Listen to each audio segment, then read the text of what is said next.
Take a slow breath before we begin. Let the room around you settle into its own quiet rhythm. Perhaps there is a faint hum in the distance, or the soft weight of blankets resting over you. The air may feel cool against your face. The light, if any remains, is dim and gentle. Most people are asleep now. The world has softened its edges. Maybe it is late where you are. Maybe the room is still, and you are the only one awake for a moment longer. Notice that feeling without trying to change it. If you happen to be awake with me, you can leave a small moon emoji in the comments, only if you feel like it. Now, allow the modern world to loosen its hold. Let screens fade into darkness. Let traffic sounds drift away. No electric lights, no engines, no distant sirens. The air grows clearer. The sky deepens into a wide field of stars, untouched by city glow. Roads become dirt paths. Buildings lower into simple stone and timber. The ground beneath your feet is packed earth. We move back slowly. Centuries pass without hurry. The land settles into an older shape. It is early morning in the Roman countryside. A faint gray light rests along the horizon. The air is cool and carries the scent of soil and dry grass. A small farming settlement lies quiet beneath the fading stars. Low houses with tiled roofs sit close together. Smoke does not yet rise from their hearths. Inside one of these homes, a young man wakes before sunrise. He lies for a moment on a simple bed stuffed with straw. The floor beneath him is firm, packed earth, worn smooth by years of footsteps. A woolen tunic hangs from a wooden peg nearby. It is coarse to the touch, woven by steady hands. He rises without rush. Outside, a rooster calls once. Goats shift softly in their pen. Somewhere, a door opens. The village begins its slow return to movement. Breakfast is plain. A piece of bread baked the day before, a few olives, thin wine mixed with water. The bread is dense and slightly dry. He chews carefully. There is no complaint in it. This is how mornings feel. Simple, predictable. Tools rest against the wall. A wooden hoe, a worn shovel. The land nearby is not large. Fields are divided into narrow strips. Harvests depend on weather, patience, and steady hands. For many young men, this life stretches forward without much change. Land is scarce. Wages are limited. Each season repeats the last. The Roman army exists not as a distant legend, but as a steady presence in the wider world. Soldiers pass through roads beyond the hills. Stories return with traders. The army offers pay, regular meals, structure, years of service in exchange for coin and, sometimes, land. One afternoon, a notice is read aloud in the small square. There is no ceremony. A local official unrolls a sheet and speaks in an even voice. Able-bodied men are invited to present themselves for recruitment. Height and health will be examined. Service will last many years. The young man stands among others. Dust rests lightly on his sandals. He listens without expression. Around him, neighbors murmur softly. Some glance at the ground. Some look toward the hills as if measuring distance. There is no sudden rush of emotion, only thought. Fields offer familiarity. The army offers certainty of another kind. Steady pay, bread each day, a defined place in a vast order that stretches across provinces and seas. As evening comes, he walks beyond the edge of the village. The sky turns pale gold, then slowly violet. Crickets begin their quiet song. He stands with hands resting loosely at his sides, looking across low fields that have shaped his childhood. In the distance lies a road. It runs straight for a while before curving out of sight. It is only a road of packed dirt and scattered stones, yet it leads toward camps, standards, armor, and years measured by drill and march. Could you survive as a Roman legionary? The question does not arrive with drama. It rests gently in the air, like the cooling breeze at dusk. For now, he simply stands there, listening to the quiet countryside, considering the long and steady road ahead. The morning of departure arrives quietly. There is no drum, no announcement. Only a pale line of light resting along the edge of the fields. The young man rises, as he always has, folds his blanket, and steps onto the cool, packed earth floor. The house feels smaller than usual, or perhaps he is simply more aware of it. Bread is broken in silence. Olives are passed across the table. Thin wine is poured into a clay cup. No one speaks of distance or years. The air holds those thoughts gently, without words. When he steps outside, the village is already awake in its slow way. A cartwheel turns somewhere beyond a wall. A goat pulls against its rope. The sky is soft and colorless before the sun fully rises. The road to the recruiting station lies several miles away. It curves between fields of grain and low stone fences. Dust gathers at the edges where sandals have worn the path smooth. He begins walking without hurry. Other young men appear along the road as the miles pass. One joins from a farm to the east, another from a smaller settlement beyond the trees. They nod to one another. Some exchange quiet greetings. Their steps fall into a shared rhythm. The morning grows warmer. Cicadas begin their steady hum. The smell of dry grass lifts into the air. No one speaks loudly. Conversation drifts in fragments, about harvests, about brothers who once served, about wages promised by Rome. Then silence returns. By midday, the town comes into view. It is modest, with a small square and a few larger stone buildings near its center.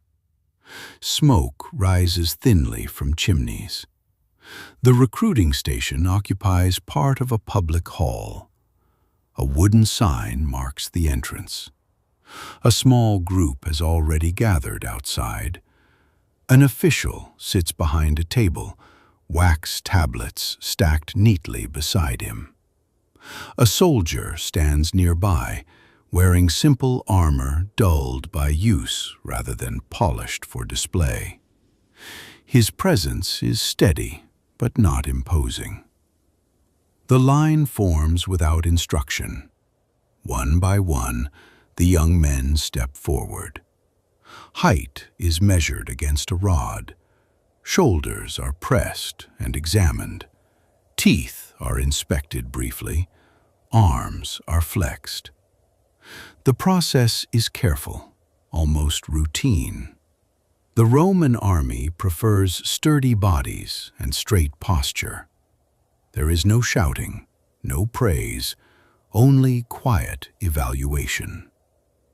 When his turn arrives, he steps into the open space. The sun rests on his back. He answers questions in a calm voice. His name, his age, his village. The official writes slowly, pressing stylus into wax.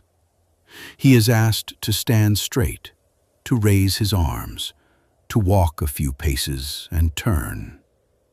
The soldier observing nods once. A mark is made beside his name. He is accepted into service. The moment carries no outward display. The square continues its normal movement. A child runs across the far edge.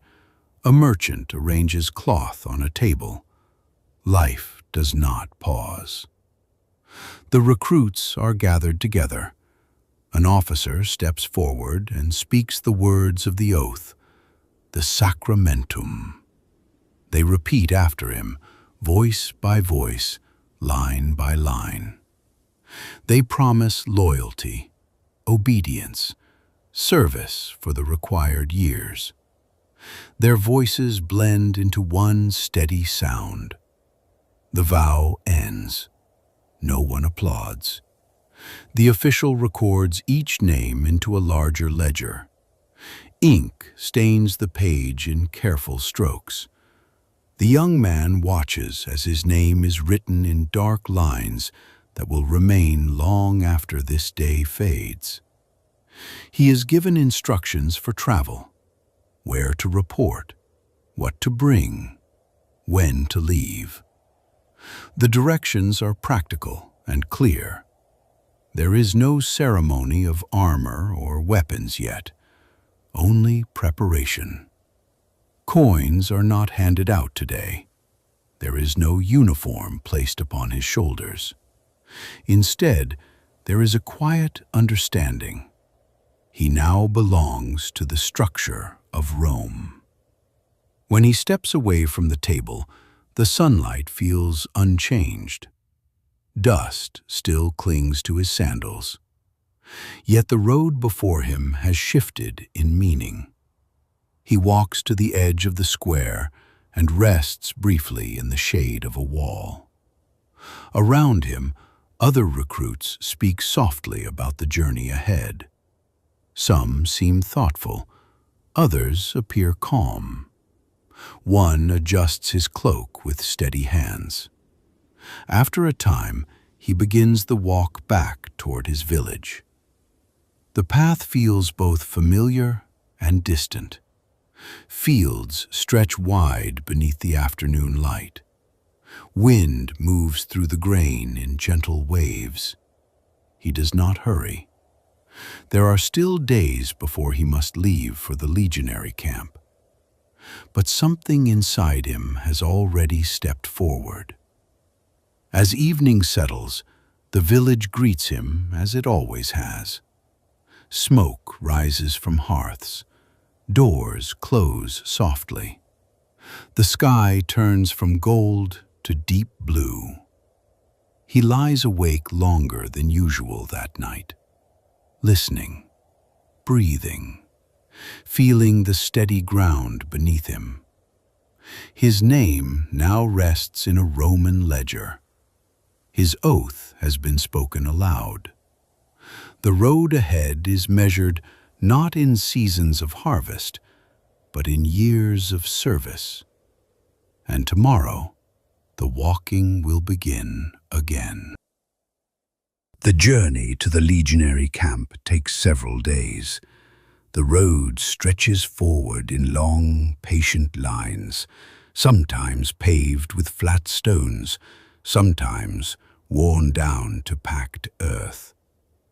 The young recruit walks with a small group, guided by a soldier who knows the route well. Their pace is steady, not fast, not slow, just consistent. Morning light rests gently on their shoulders. By midday, dust gathers along their hems. In the evenings, they sleep near roadside shelters or beneath open sky. The rhythm of walking becomes simple. Step, step, breath, step again. On the fourth day, the land begins to change. The road straightens. Ditches appear along its sides, carefully cut. In the distance, something geometric rests against the horizon. At first, it looks like a low line drawn across the earth. As they approach, the shape becomes clearer. A rectangular outline, straight edges, corners that meet at precise angles. The camp does not rise dramatically from the land. It sits upon it with quiet order. A shallow ditch surrounds it. Beyond the ditch stands an earthen rampart, reinforced with wooden stakes. Watchtowers mark the corners. A gate opens along the central road, guarded by two soldiers who stand at ease rather than attention. There is no shouting at the entrance. The escorting soldier speaks briefly with the guard. Names are checked against a list. The recruits step inside, one by one. Within the walls, the layout reveals itself fully. Roads cross each other at right angles. One main road runs straight from gate to gate. Smaller roads divide rows of wooden barracks. Everything appears measured, intentional. The air carries a mix of scents: leather warmed by sun, iron resting in racks, grain cooking somewhere unseen. There is movement, but it is orderly. Men polish helmets while seated on low stools. Others mend straps or fold cloaks with practiced hands. A pair carries buckets of water along the central road. No one seems hurried. Each task flows into the next. The recruit feels the ground beneath his sandals change from soft dust to firm gravel. The sound of footsteps shifts accordingly, crisp, even. An officer approaches and gestures for the new arrivals to follow. His voice is calm, almost conversational. He explains where they will sleep, where they will store belongings, where they will report at dawn. The barracks assigned to him stands in a neat row, identical to the others. Inside, the air is cooler. Light filters through a small opening near the roof. The space is simple. 8 sleeping areas arranged evenly along the walls. Straw mattresses rest atop wooden frames. Small chests sit at the foot of each bed. This is the Contubernium. 7 other men will share this space. One soldier looks up as the recruit enters. He nods once in acknowledgement, then returns to adjusting the strap of his sandal. Another sits cross-legged, carefully sharpening a small blade with slow, circular movements. There is little conversation. Space is limited but organized. Cloaks are folded neatly. Shields lean against the wall in a precise line. Personal items are kept close but contained. The recruit sets down his small bundle beside the assigned bed. He runs his hand lightly over the straw mattress. It rustles softly beneath his fingers, not comfortable in the way of home, but serviceable. Outside, the camp continues its quiet routine. A bell sounds once in the distance, not loud, just enough to mark time. Soldiers shift tasks without complaint. As evening approaches, shadows lengthen across the straight roads. The sun lowers behind the rampart, casting long bands of gold along the wooden walls. Smoke rises from cooking fires in thin columns. The recruit joins the others for a simple meal. Bread passed hand to hand, a portion of porridge ladled into a shared bowl. Salted meat divided evenly. They eat without ceremony. Later, inside the barracks, the sounds soften. A low murmur of voices fades gradually. One man lies down and exhales deeply. Another removes his boots and sets them neatly beside his bed. The recruit lies back on the straw. The ceiling beams above him form clean, straight lines. Beyond the door, he hears the steady pace of a guard walking his route. Footsteps on gravel, a pause, then footsteps again. The camp does not feel chaotic. It feels measured, structured, held together by repetition. He closes his eyes and listens to the quiet rhythm of shared breathing in the room. The countryside of his childhood already feels distant, though it lies only days behind him. Within these walls, life moves according to order rather than season. And as sleep slowly finds him, he begins to understand that survival here will depend not on sudden strength, but on learning the steady pattern that surrounds him. Morning begins before the sun fully clears the rampart. A faint gray light rests over the camp.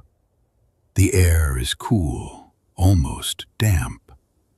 A horn sounds once, low and steady, not sharp or urgent. It is simply a signal that the day has started. The recruit rises from his straw mattress. Around him, the other men in the Contubernium sit up in near silence. Cloaks are folded, sandals are tied, belts are fastened with small, practiced movements. Outside, the camp is already shifting into motion. Lines begin to form along the central road. No one speaks loudly. There is only the soft scrape of leather, the quiet clink of metal fittings, the sound of breath in the cool air. Training does not begin with swords. It begins with weight. A pile of equipment rests near the edge of the training ground. Each recruit is handed a pack. Inside are tools and necessities. A cooking pot, spare sandals, a wooden stake for camp building, rations wrapped in cloth, small personal items. The pack is heavier than it appears. He lifts it carefully and feels the pull across his shoulders. The straps press firmly against his tunic. The weight settles slowly against his back. Next comes the shield. Rectangular and curved, its surface smooth but solid.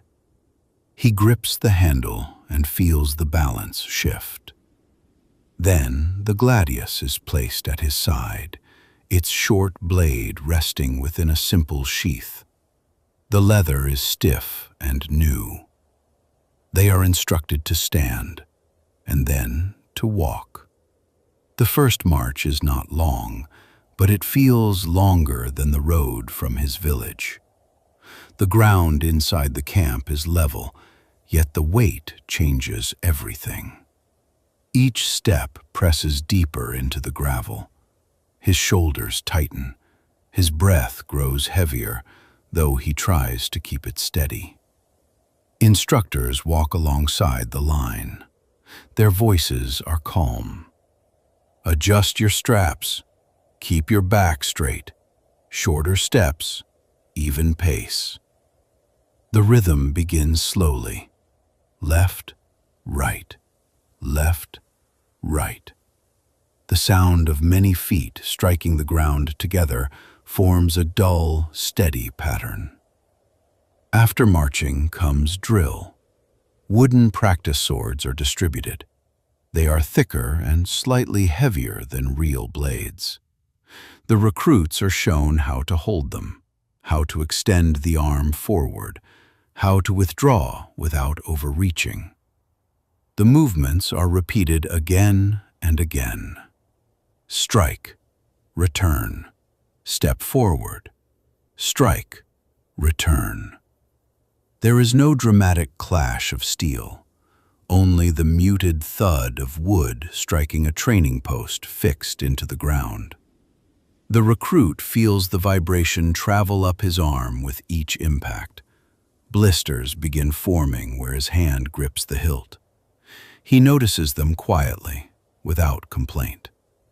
Others around him shift their weight as muscles begin to ache. Sweat gathers along his back beneath the pack. They practice turning together, pivoting on the heel, raising shields in unison, lowering them at the same time. The sound of overlapping shields creates a soft, unified scrape.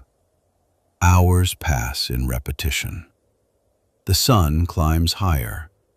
Heat settles across the training ground. Sweat dries briefly in the afternoon breeze, leaving salt against his skin. When the pack is finally removed, his shoulders feel strangely light, almost uncertain without the burden. There is a short rest. Water is passed from a shared container. He drinks slowly, feeling the coolness move through him. Then the pack is lifted again.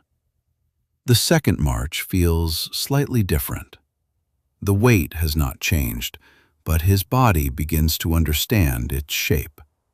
The straps sit more comfortably. His steps fall more naturally into rhythm with those beside him. No one speaks of endurance. It is simply practiced. By late afternoon, the drills slow. Wooden swords are collected. Shields are stacked carefully along the edge of the field. The recruits are dismissed in quiet groups. Back inside the barracks, the recruit lowers himself onto his straw mattress with deliberate care. His arms feel heavy. His legs hum with dull fatigue.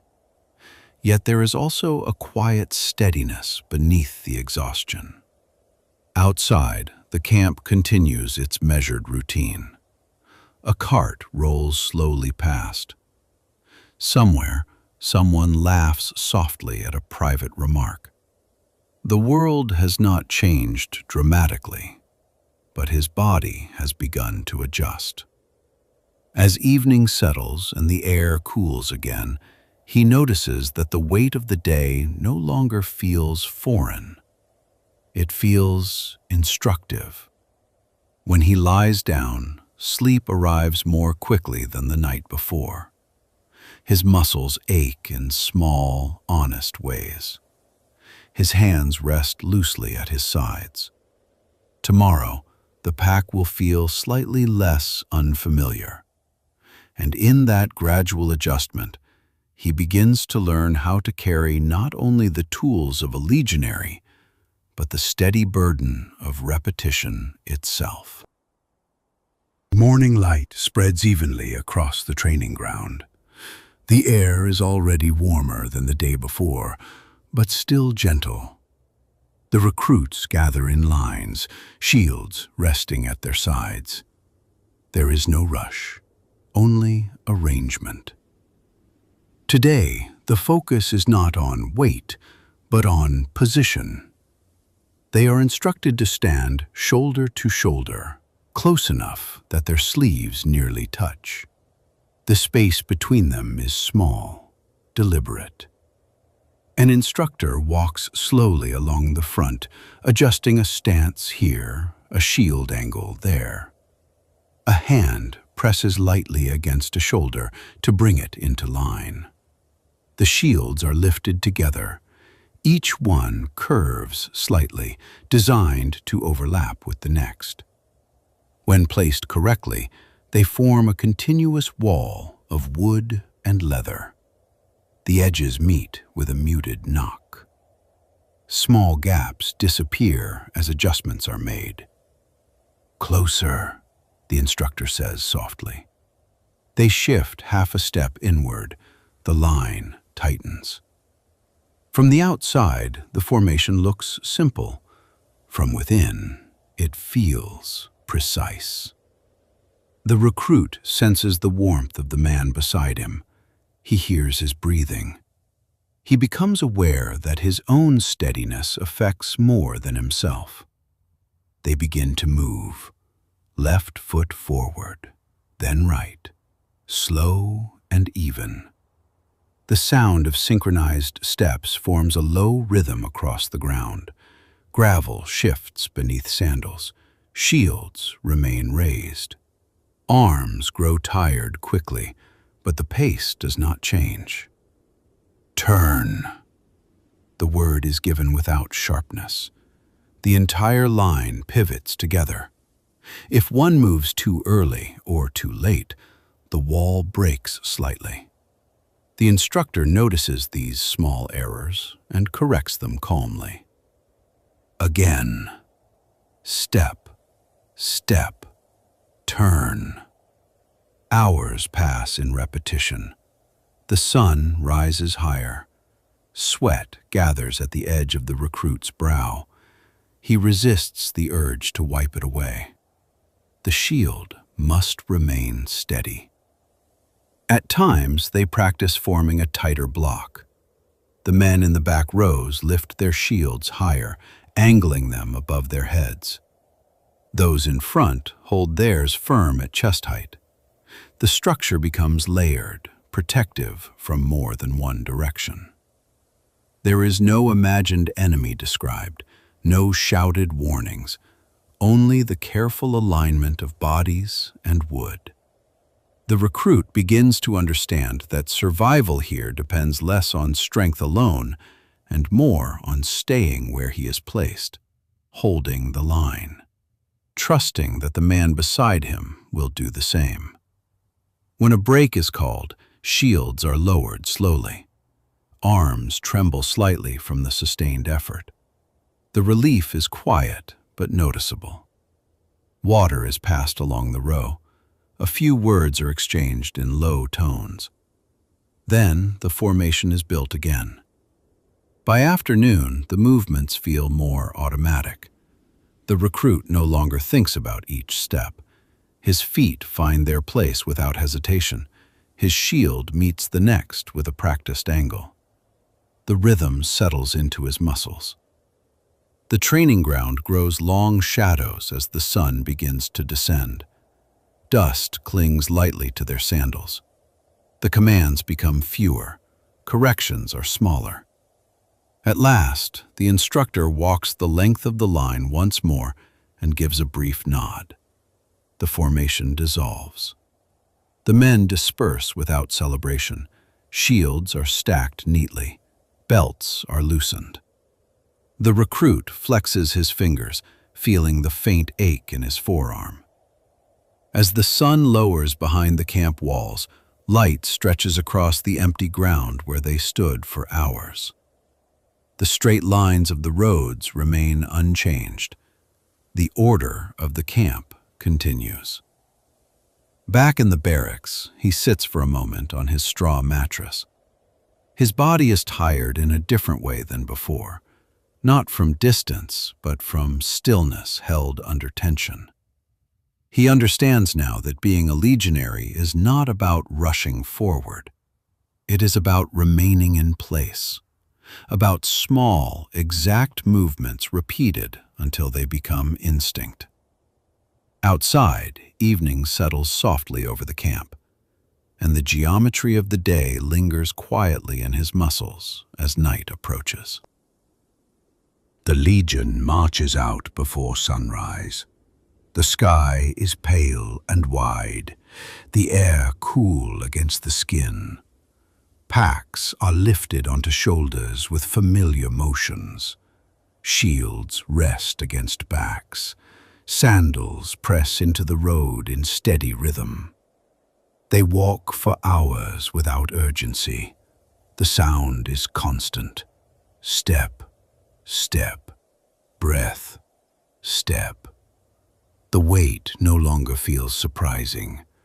It belongs there now, part of the body's balance. When the signal to halt is finally given, the sun has begun its slow descent. The landscape around them is open, fields fading into low hills. There is no village nearby, no permanent shelter waiting. Rest does not begin. Instead, the soldiers lower their packs and immediately begin preparing the evening camp. The location is chosen with care. Ground that is slightly raised, not too close to trees, not too far from water. Orders are given in calm, practiced tones. The outline of the camp is marked first, invisible lines drawn in the mind before they appear in the soil. Tools are taken from packs, wooden stakes, small shovels. Each man knows his task. The recruit kneels and presses his shovel into the earth. The soil is firm but yields with steady pressure. He lifts it aside, then presses again. Around him, others do the same. The sound of metal cutting into dirt repeats across the forming perimeter. A shallow trench begins to take shape. There is no wasted movement. Dirt is piled inward, forming the base of a small embankment. Stakes are driven into the ground with measured strikes. Wood meets earth with a dull thud. Again and again. Sweat gathers along his spine. Dust clings to his forearms. The work is not hurried, but it is continuous. Within the boundary, the interior begins to organize itself. Tents are unrolled and lifted into place. Poles are secured, ropes pulled taut. Each Contubernium assembles its shelter in the same arrangement as the permanent camp. Even here, in open land, order is preserved. The recruit feels the rhythm of repetition. March, build, secure. It does not vary. Only after the trench is dug and the perimeter defined do fires begin to appear, small and controlled. Grain is measured into pots. Water is poured carefully. The scent of smoke drifts upward into the cooling air. As darkness approaches, the temporary camp takes on a quiet life of its own. From a distance, it appears as a modest island of light against the darkening landscape. The ditch and embankment cast soft shadows. Guards are assigned and rotate without fuss. The recruit sits beside the small fire of his group. He removes his pack and sets it carefully within reach. His shoulders feel the memory of its weight even after it is gone. Bread is shared, porridge eaten slowly. Conversation remains low and simple. A remark about the firmness of the soil, a brief observation about tomorrow's distance. Then silence returns. When he steps back to look at what they have built, he sees more than a line of tents. He sees a pattern repeated from the permanent camp. Even in unknown territory, the same shape appears, the same measured protection. Safety, he begins to understand, is not found by chance. It is constructed, dug, hammered into place. Night settles fully. The sky fills with stars. Beyond the trench, the land stretches dark and quiet. Inside, the camp rests in deliberate arrangement. The recruit enters his tent and lowers himself onto his bedroll. The ground beneath him is firm, but the structure around him offers a sense of contained space. Outside, he hears the soft steps of a guard walking the perimeter. Gravel shifts under sandals. A pause, then movement again. The day has followed its pattern. March, build, eat, rest. Tomorrow, the pattern will repeat. He closes his eyes, feeling the steady fatigue of honest labor. The trench they dug surrounds them like a shallow promise. The stakes stand firm against the night air. And within that small, ordered space, sleep comes quietly, as it always does. Morning arrives gently over the temporary camp. The trench and earthen wall are still damp from the cool night air. Smoke from the first small fires rises in thin, pale lines. The soldiers wake without being hurried. Packs are adjusted, cloaks are folded. The day begins again. Before marching resumes, there is food. Rations are brought out from leather bags and wooden chests. Wheat grains pour into shallow bowls with a soft, dry sound. Each Contubernium prepares its own meal. The recruit kneels beside a flat stone placed over low coals. He watches as another soldier grinds grain between two stones, turning them in slow circles. The grinding is steady work. The sound is rough but even. Grain becomes coarse flour. Flour becomes dough with the careful addition of water. Hands press and fold it without wasteful motion. The dough is flattened and placed upon the heated stone. It does not rise high. It darkens slowly, forming a firm, dense bread. The scent is simple and warm. Nearby, a small iron pot hangs over the fire. Inside, porridge simmers quietly. Wheat and water thicken together. A strip of salted pork is cut into pieces and dropped into the pot. The smell deepens slightly, though it remains modest. There are no spices beyond salt, no elaborate preparation. Food is not meant to impress, it is meant to sustain. When the bread is ready, it is divided evenly. The crust is firm, the inside dense and slightly dry. The recruit breaks his portion and dips it briefly into the porridge to soften it. Steam touches his face. He chews slowly. Around him, the others eat with the same calm rhythm. Bowls are passed from hand to hand. A small piece of cheese is shared. Lentils appear from a pouch and are stirred into what remains of the pot. Conversation is light and practical. A comment about yesterday's march, a reminder to conserve rations. Then, quiet chewing returns. The recruit notices how the predictability of these meals begins to comfort him. Grain, salt, water, meat when available. It is enough. Hunger is not dramatic here.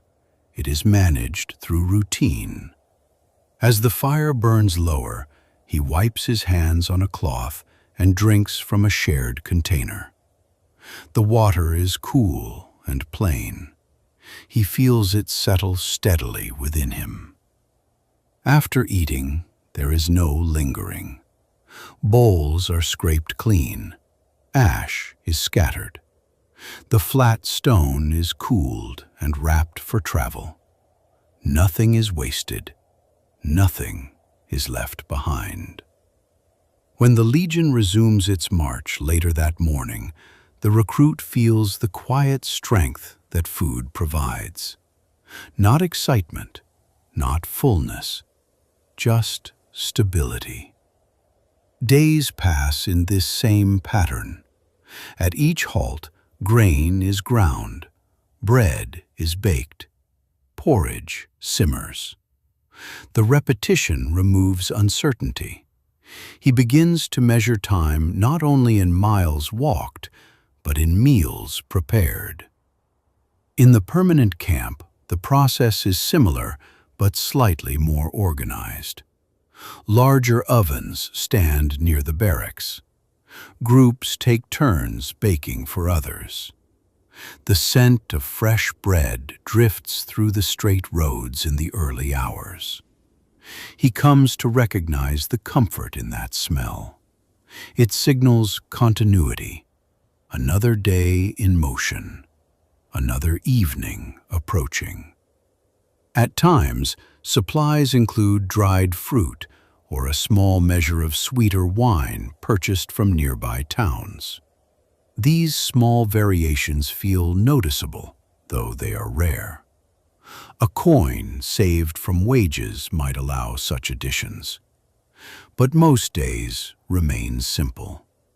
The recruit learns to chew slowly, to appreciate the warmth of food after long marching, to accept that flavor is secondary to nourishment. As evening settles once more and the last embers glow red beneath the cooking stones, empty bowls are stacked neatly. Cloaks carry the faint scent of smoke. The camp grows quiet except for the soft murmur of distant voices. The recruit rests back against his pack and looks briefly at the fading light beyond the trench or rampart. His body feels steady, fed, maintained.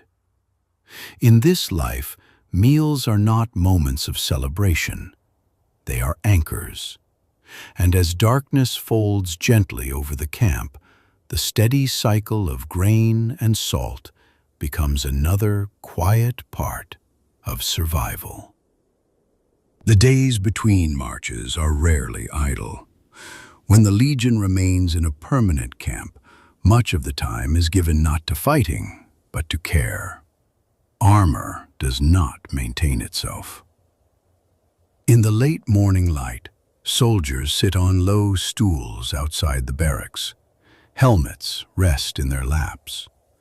The metal is not bright like polished silver. It carries faint scratches from use, small marks that tell of long service. A cloth dipped lightly in oil moves across its surface in slow circles. The recruit watches before beginning. He mimics the movement carefully. Small, patient strokes. Oil spreads thinly, darkening the metal for a moment before it settles into a muted shine. Beside him, another soldier sharpens a blade. The gladius is held steady while a whetstone moves along its edge. The sound is soft and repetitive, a dry rasp that continues without hurry. Stone against metal, again and again. Leather straps are inspected for cracks. Sandals are turned over and shaken free of sand and grit. Buckles are checked. Stitching is reinforced where threads begin to loosen. The recruit sits cross-legged with his shield laid flat before him. He runs his fingers along its rim, feeling for splinters. A small chip is smoothed carefully. The leather covering is wiped clean of dust. There is no applause for well-kept equipment, no reward beyond quiet approval. But neglect is not tolerated. Rust, if left unattended, spreads slowly. A loose strap can fail at the wrong moment. Small oversights become larger problems. So the hours pass in maintenance.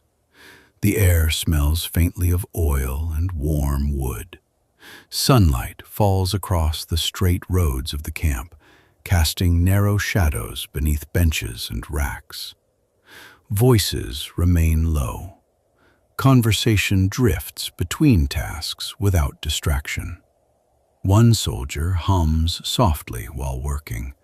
Another reads a letter from home, folding it carefully before returning to polishing his helmet. The recruit listens more than he speaks.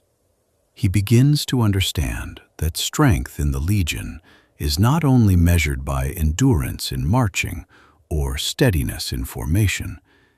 It is measured by attention, by care given to small, ordinary things. He lifts his helmet and places it on his head for a moment, testing its fit. The weight presses evenly along his brow. He removes it again and sets it within easy reach beside his sleeping space. Inside the barracks, cloaks are hung neatly. Belts are coiled and placed in the same position each evening. Packs are repacked with deliberate order. Tools at the bottom, rations secure, stakes aligned. The routine settles into his hands. The movements become familiar. Oil, wipe, check, sharpen, fold. When afternoon fades toward evening, the light softens. The metallic scent lessens as equipment is set aside. Each item is placed carefully near where he will sleep, not scattered, not forgotten. As darkness approaches, the camp quiets. A final inspection passes along the row of barracks. Nothing dramatic is said, only a glance, a nod. The recruit lies back on his straw mattress and notices the faint smell of oil lingering in the air. It is not unpleasant. It is steady. He knows now that survival does not rely only on courage in a single moment. It rests on these quiet hours of care, on rust prevented before it spreads, on straps tightened before they loosen. Outside, the night guard walks his path, footsteps on gravel, a pause, then movement again. Within reach of his hand, his armor rests ready, and in the calm repetition of maintenance, he finds another layer of discipline settling gently into place. The Legion moves again. Morning mist lingers low over the road as the column stretches into the distance. From the front, the line seems almost endless. From within it, the movement feels contained, measured by the man directly ahead. The recruit adjusts the weight on his shoulders before the pace settles. The pack rests more naturally now. The shield against his back no longer feels foreign. Leather has softened slightly with use. Straps have found their proper length. They march along a paved road at first. Flat stones fitted closely together beneath steady feet. The rhythm of sandals striking stone creates a low, unified sound. Breath matches step. Step matches breath. After several miles, the road changes. Paving gives way to packed dirt. Small stones press against the soles of sandals. Dust rises lightly behind the column and drifts in the still air. Villages appear and pass without ceremony. Children pause to watch the line move by. A farmer leans on a wooden fence, observing quietly. The Legion does not stop. It flows forward like a slow river of leather and iron. Conversation is minimal. The weight of the march encourages silence. Energy is saved for distance. The recruit keeps his eyes forward, measuring the ground ahead. The land shifts gradually. Fields widen, then narrow. In one region, tall grasses sway in gentle wind.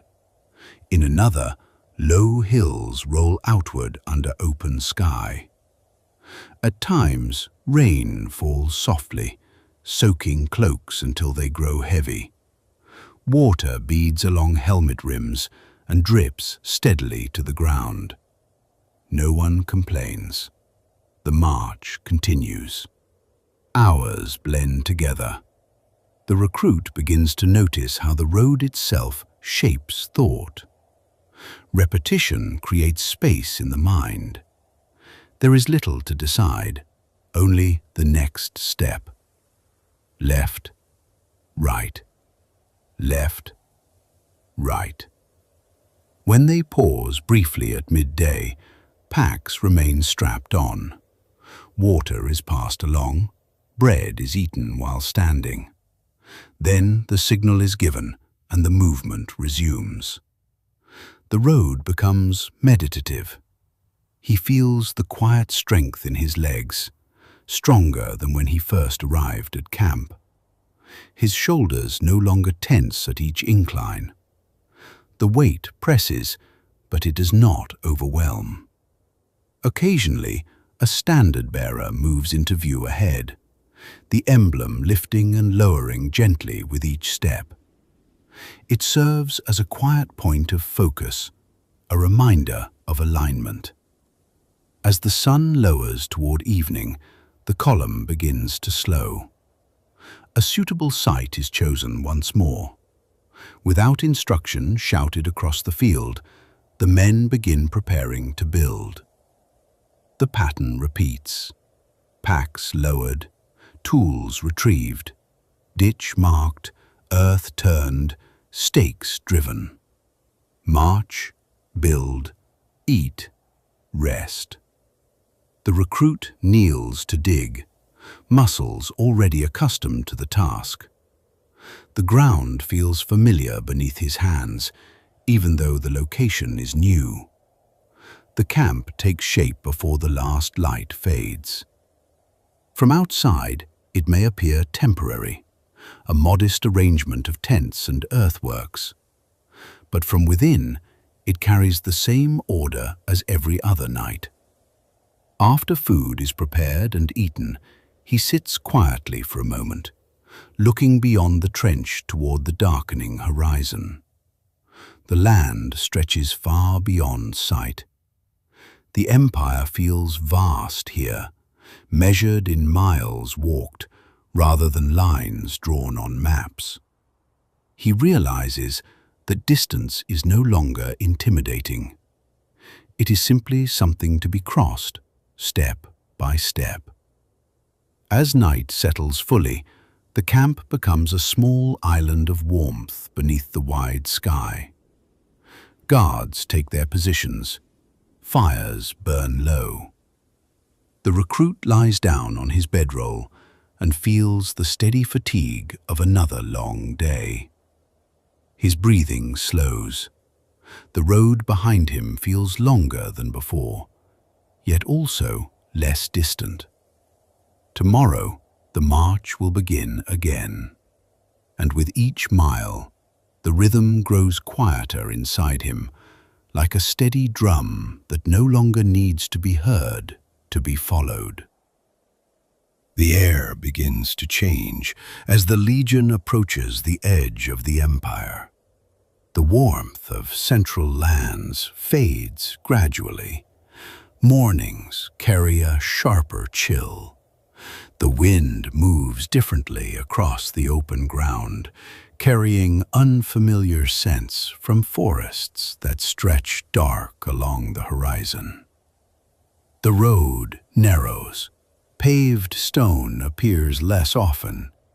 Dirt paths wind between low hills and clusters of trees. The column advances with the same steady rhythm, but the landscape feels wider, less settled. At last, the frontier comes into view. There is no grand wall rising endlessly into the sky. Instead, there are watchtowers spaced along a riverbank, timber structures reinforced with earth, smoke rising in thin lines from within their boundaries.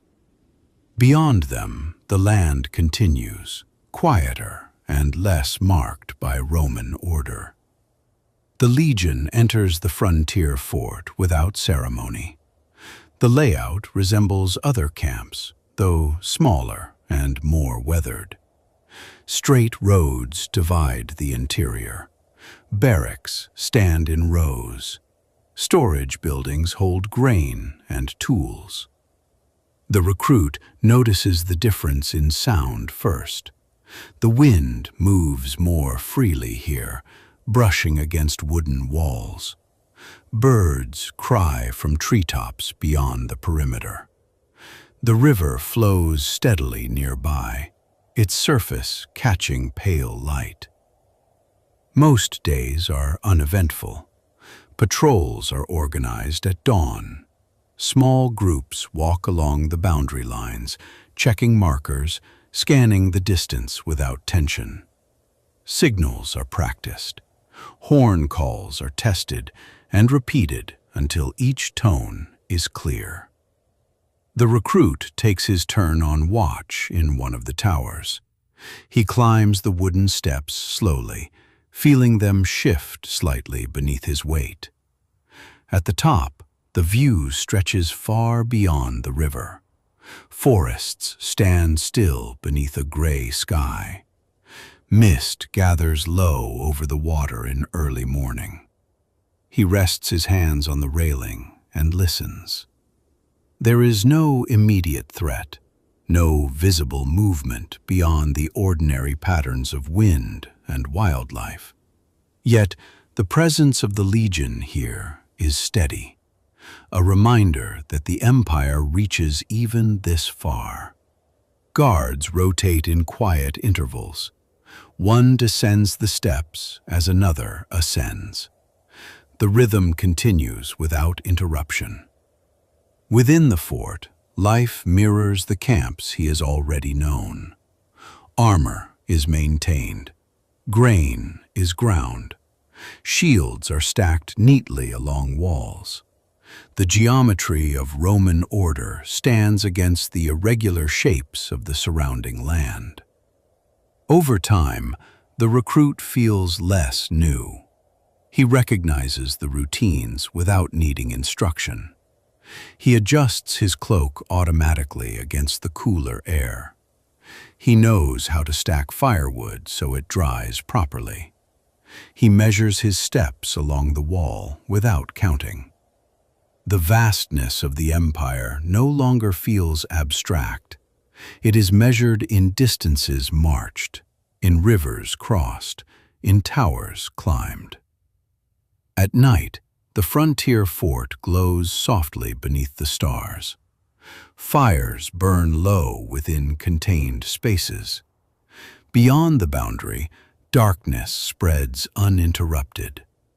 The recruit lies on his mattress and listens to the wind moving across the river.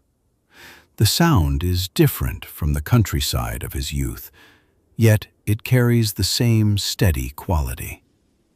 He understands now that survival at the edge of the Empire is rarely dramatic. It is built from vigilance, repetition, and quiet presence. Another patrol will leave at dawn. Another watch will be taken. The river will continue its slow movement beside the wall. And he, no longer entirely new, will rise and take his place within that steady line once more. Life inside the fort is not shaped only by drills and patrols. It is shaped by the 8 men who share one space. The Contubernium becomes its own small world. Inside the barracks, their sleeping places stand close together. Straw mattresses aligned along the walls, chests tucked beneath, cloaks folded at the foot of each bed. There is little privacy, yet there is familiarity. Over time, small habits reveal themselves. One man snores softly each night, a low and steady sound that blends with the wind outside. Another wakes before the horn and sits quietly, sharpening his blade in slow circles before the day begins. A third hums under his breath while repairing straps, always the same simple melody. The recruit learns these rhythms without effort. In the evenings, after food is eaten and armor checked, they sit together on low stools or along the edges of their beds. Someone produces a letter from home, the parchment worn at its folds. He reads it slowly, moving his lips as his eyes follow each line. The others listen without interrupting. News from distant farms or towns passes quietly between them. A sister married, a harvest delayed by rain, a child born months ago. These stories carry no urgency here, only connection. Clothes are patched in shared silence. Needles move through coarse wool with small, careful motions. When thread runs short, it is offered without comment. A torn sleeve is reinforced. A loose hem is stitched closed. There are few grand declarations of friendship, no spoken vows between them. Instead, bonds form through repetition. They lift the same packs each morning. They dig the same trenches. They pass the same bowl of porridge from hand to hand. When one man falls ill with a mild fever, the others shift slightly to cover his duties. His share of bread is saved for later. His armor is cleaned so it will not rust while he rests. No one speaks of it as sacrifice. It is simply done. The recruit begins to feel that his place is not only within the Legion, but within this smaller circle of 8. He recognizes the sound of each man's footsteps outside the door. He knows who moves heavily and who steps lightly. At night, when the fire outside burns low and the fort quiets, the barracks settle into shared breathing. The straw rustles occasionally as someone turns in sleep. Beyond the wall, a guard walks his path. Inside, there is a different kind of safety. Years pass in this arrangement. New recruits sometimes replace those transferred or discharged. Faces change, but the structure remains. 8 men, 1 tent or room, shared labor, shared rest. The recruit, no longer the newest among them, begins to show others how to secure straps properly, how to stack packs so weight rests evenly. His voice remains calm, as it once was when he received instruction. He finds that companionship here is built not on excitement, but on constancy. A glance exchanged across a formation, a hand steadying another's shield, a quiet nod before sleep. The Empire may stretch across vast lands. Roads may run for miles beyond sight. But within the small space of the Contubernium, life is measured in smaller ways, in shared meals, in mended cloaks, in familiar breathing at night. As the recruit lies back on his mattress, he listens to the soft pattern of those around him. The wind brushes the outer wall. Somewhere beyond, the river continues its steady flow. Within these wooden walls, 8 lives move together in quiet rhythm. And in that rhythm, survival becomes less solitary and more shared. Pay does not arrive with ceremony. It is announced simply, often at the end of a routine day. The men gather in small groups near a table set beneath an awning or inside a storage hall. A clerk sits with a ledger open before him. Beside it rests a small chest of coins. Names are called one by one. When the recruit hears his name, he steps forward calmly. The clerk counts the coins aloud in a steady voice. Bronze and silver pieces pass from hand to hand. The sound is soft, a faint clink as metal meets metal. Deductions are noted without discussion: food, equipment, repairs. The amount left is modest but expected. The recruit nods and closes his fingers around the coins. They feel cool against his palm. He steps aside and sits on a low bench, turning them slowly between his fingers. The weight is slight, yet meaningful. Pay represents time measured in months and years. It represents distance walked, nights spent beneath unfamiliar skies. Some of the coins will be saved.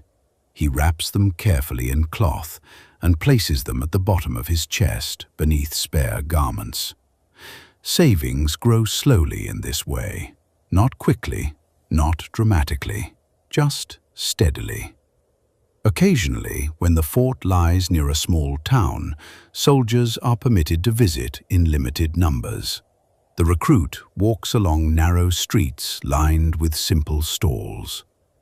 Merchants display sandals, belts, small jars of oil, dried fruit, and watered wine. He does not spend freely. After careful thought, he purchases a thicker pair of socks for colder mornings. The wool is coarse but warm. He selects them by touch, pressing the fabric between his fingers before handing over a few coins. Another time, he buys a small piece of sweeter wine.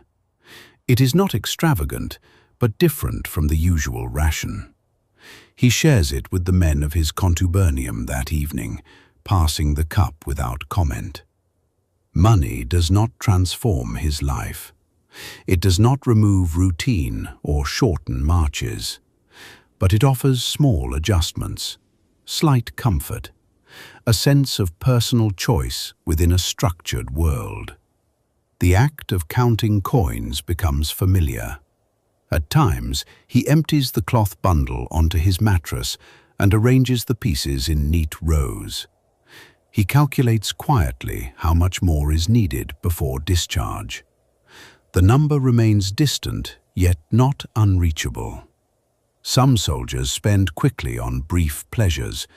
Others save carefully for land or trade upon release. There is no single pattern. Each man measures his future in his own way.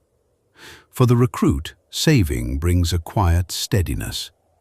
It is a reminder that service will not last forever, that beyond the walls of the fort or camp, another phase of life waits. When payday passes, the routine resumes unchanged. Drills continue, patrols depart, armor is polished. Yet beneath the daily repetition lies the soft presence of accumulated coins, resting unseen within wooden chests.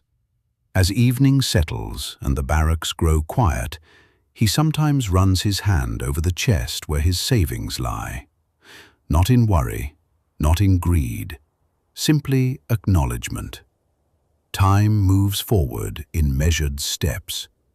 Coins gather slowly, and within the steady rhythm of service, small pieces of the future begin to take shape, one quiet payment at a time. Seasons begin to pass almost without announcement. Summer arrives first, as heat rising from the ground during morning drills. Dust clings more easily to sandals. Cloaks feel heavier across the shoulders. The sun lingers longer above the walls of the fort, stretching shadows thin across the yard. Then autumn follows, quieter. The air cools slightly. Leaves shift in color along distant trees. The river moves with a deeper tone. Patrols continue as always, though breath becomes faintly visible in the early hours. Winter settles gradually. Cold seeps through leather and wool. Hands stiffen before they warm around morning fires. The recruit learns to rise more slowly from his mattress, stretching his arms before fastening straps. Frost gathers along the edge of shields left too near the doorway overnight. Spring returns without fanfare. Mud replaces frost. Rain softens the roads. The scent of wet earth fills the air during marches. Grain supplies are checked and counted again. New shipments arrive by cart. Years move in this quiet cycle. The recruit notices changes not in the camp, which remains ordered and consistent, but in himself. His arms grow firmer from repeated lifting. His shoulders broaden slightly beneath the weight of pack and shield. Small scars mark his forearms, faint reminders of training or minor accidents during work. His movements become economical. He no longer wastes energy adjusting straps too often. He lifts tools with confidence rather than effort. The drills that once demanded concentration now flow almost automatically. New recruits arrive from distant villages, carrying the same uncertain posture he once had. They step into formation with stiff shoulders and uncertain hands. He recognizes the look in their eyes. Without ceremony, he shows them how to balance the pack properly, how to angle the shield so it overlaps cleanly, how to grind grain without scattering it across the stone. His voice remains even, calm, patient. He does not consider himself old, yet he feels less new. Evenings in the Contubernium continue with small rituals. Cloaks mended, letters read, coins counted. The familiar sounds of shared breathing at night remain steady. Sometimes, when standing watch along the wall, he finds himself reflecting on how far he has walked, not in miles alone, but in seasons endured. The empire no longer feels distant or abstract. It feels measured by repetition. Summer dust, winter frost, spring rain, autumn wind. The camp endures them all without dramatic change. One afternoon, as he sharpens his blade, he notices faint lines at the corner of his hands where skin has thickened from years of grip. He flexes his fingers and feels strength there, shaped slowly by time. There is no sudden transformation, no clear moment marking the passing of years, only steady accumulation. The recruit, once uncertain on his first day within the walls, now stands comfortably within their order. He knows the sound of the horn before it fully echoes. He knows the rhythm of marching without counting steps. Time has not rushed. It has simply repeated itself again and again until the seasons blur gently together. And within that repetition, he has changed in quiet ways that only patience could create. The years continue, though they begin to feel heavier in subtle ways. The recruit is no longer young in the way he once was. His body remains strong, but it wakes differently now. In the early morning, before the horn sounds, he stretches his arms and rotates his shoulders slowly. Joints that once moved without thought now require a brief pause. He sits on the edge of his mattress for a moment before standing, not from reluctance, simply from habit. Outside, the camp remains unchanged. Roads still cross at right angles. Shields still rest in careful rows. The wind still moves across the walls in the same steady pattern. The order of the Legion does not age as men do. During drills, he notices that recovery takes slightly longer. After long marches, he loosens his sandals and flexes his feet before lying down. The pack still fits well across his back, but its weight lingers a little longer after it is removed. There is no bitterness in this awareness. It is observation. Younger soldiers now fill many of the ranks. Their steps are quicker. Their laughter comes more easily in the evenings. He watches them with quiet understanding, remembering the stiffness of his own first marches. When new recruits struggle beneath the weight of equipment, he adjusts their straps without comment. He shows them how to rest the shield more evenly against the shoulder. He speaks less often, but when he does, his words carry the ease of experience. On watch along the wall, he leans slightly against the wood rather than standing entirely rigid. His eyes scan the horizon as they always have. Forest, river, open sky. The frontier remains steady. At times, he counts the years remaining until discharge. The number has grown smaller, not distant anymore, within reach.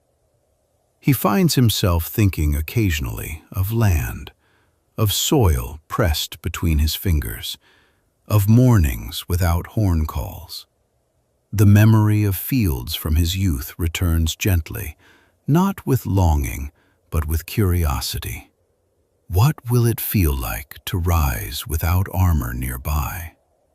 In the Contubernium, some of the original men have already left, discharged with papers and savings, their sleeping places now filled by others. Change comes gradually, one departure at a time. He runs his hand over the wooden chest where his coins have gathered over the years. The weight inside it has grown. Modest, but steady, enough for a small beginning. Evenings feel quieter now. Not because the camp has changed, but because his place within it has shifted.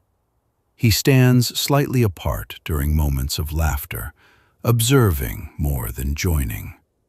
There is no regret in his thoughts, only acknowledgement that time has moved forward. His arms remain capable, his back remains straight, but fatigue settles differently after long days. He stretches carefully before sleep. He rises carefully at dawn. The Legion continues its rhythm. March, build, maintain, patrol.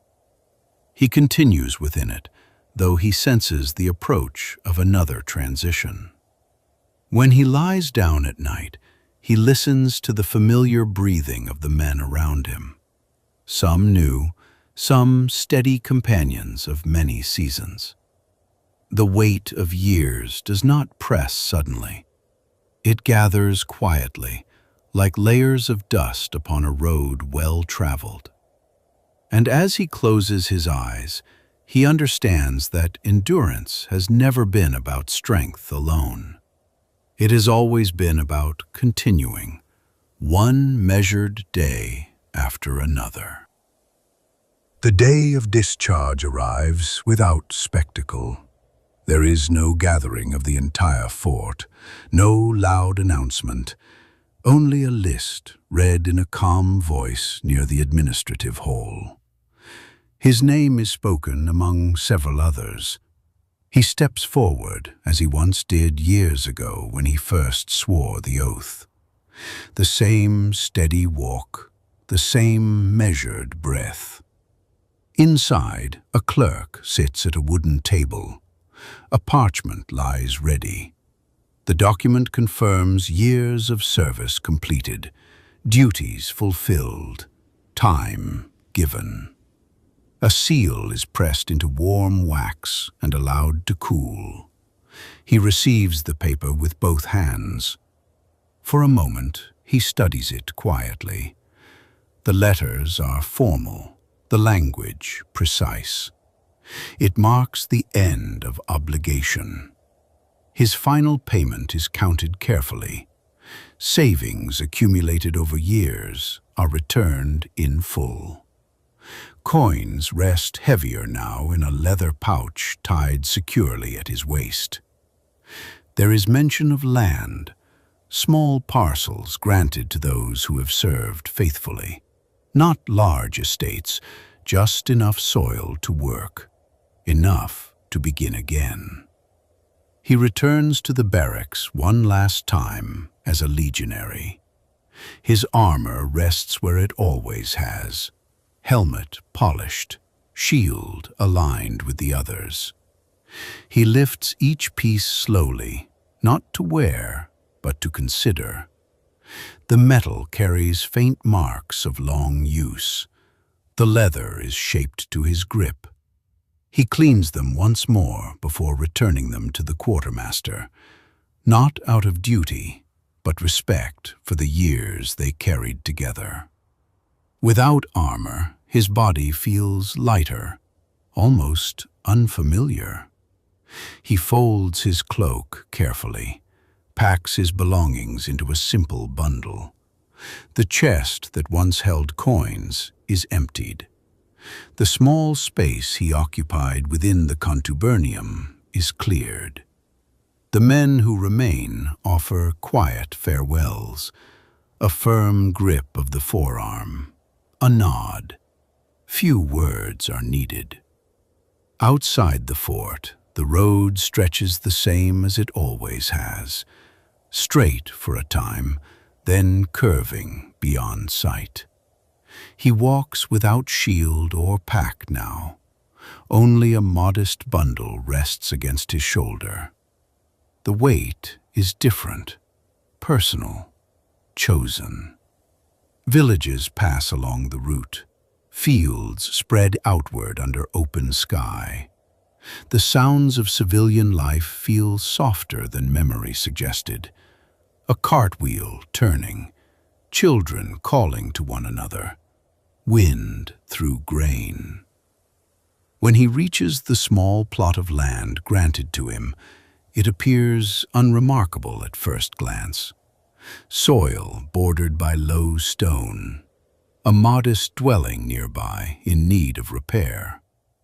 He steps onto the ground and kneels. The soil feels cool between his fingers, different from the packed gravel of camps, softer, responsive. There is work to be done, walls to mend, fields to clear, seeds to plant. The rhythm will be slower, but still steady. He hangs his cloak inside the small dwelling and sets his pouch of coins in a wooden chest. The document of discharge is folded and placed beside it. Civilian clothes feel lighter across his shoulders. The first evening arrives quietly. No horn sounds, no watch is assigned. The sky deepens into violet without command. He stands at the edge of his field as the sun lowers. The wind moves through young shoots. Insects hum in the distance. The discipline of years in service remains in his posture, in the way he arranges tools neatly against the wall, in the way he rises early, even without instruction. The Legion is behind him. The road is no longer measured in marches, but in rows of planted grain. And as night settles gently over the field, he understands that survival was never only about enduring battle or wait. It was about persistence, about rising each morning and beginning again. Morning comes softly to the field. There is no horn to mark the hour, only light gathering slowly along the horizon. The air carries the scent of damp soil and young plants. A thin mist rests low across the rows before lifting with the first warmth of the sun. He rises as he always has. Years of habit guide him from sleep to standing without hesitation. He folds his blanket neatly, steps outside. The ground beneath his feet feels different from the gravel of camps, yet steady in its own way. The field stretches before him in straight lines he has drawn himself, furrows measured carefully, seeds placed at even intervals. Order remains, though its purpose has changed. He walks between the rows with unhurried steps. His hands brush lightly against the tops of young shoots. He checks the soil with practiced fingers, feeling its dryness or dampness, its need for water or rest. There are no commands spoken here, only wind moving through leaves, the distant call of birds, the soft hum of insects beginning their day. He carries a wooden tool across his shoulder, lighter than the pack he once bore. Its weight is familiar in a different way, chosen, not assigned. When the sun climbs higher, he pauses at the edge of the field and looks across the land. The horizon is wide and open. No ramparts, no watchtowers, just hills fading gently into distance. He feels the discipline of the Legion still present in him, in the straightness of his back, in the careful way he stacks firewood, in the habit of maintaining tools before they show wear. The years of marching and building did not disappear. They settled into him quietly, shaping the way he moves through even this slower life. At midday, he eats bread he has baked himself, grain ground by his own hands, water drawn from a nearby stream. The meal is simple, steady, much like those in camp, yet calmer. In the afternoon, he repairs a section of fence. The rhythm of work remains measured. Lift, place, secure. Movements learned long ago, applied now to quieter tasks.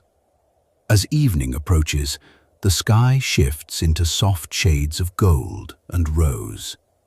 Shadows stretch long across the rows. The air cools gently. He walks once more along the field, not out of duty, but habit, checking, observing, ensuring. Survival here is not dramatic. It does not require shields or formation. It requires persistence, attention, patience. The same qualities, shaped differently. When darkness settles, he stands still for a moment beneath the open sky. Stars appear one by one, clearer than they ever seemed from within the walls of a fort. He listens to the quiet, wind through crops, distant animals moving unseen, his own steady breathing. Could you survive as a Roman legionary? Perhaps survival was never only about enduring marches or holding formation. Perhaps it was about continuing through repetition, through seasons that pass without announcement, through small tasks completed each day. He turns toward his dwelling and steps inside. The door closes softly behind him. Tomorrow, the sun will rise again over these fields, and as it has always done, it will begin another calm day, measured not in battles or distance, but in simple, steady persistence.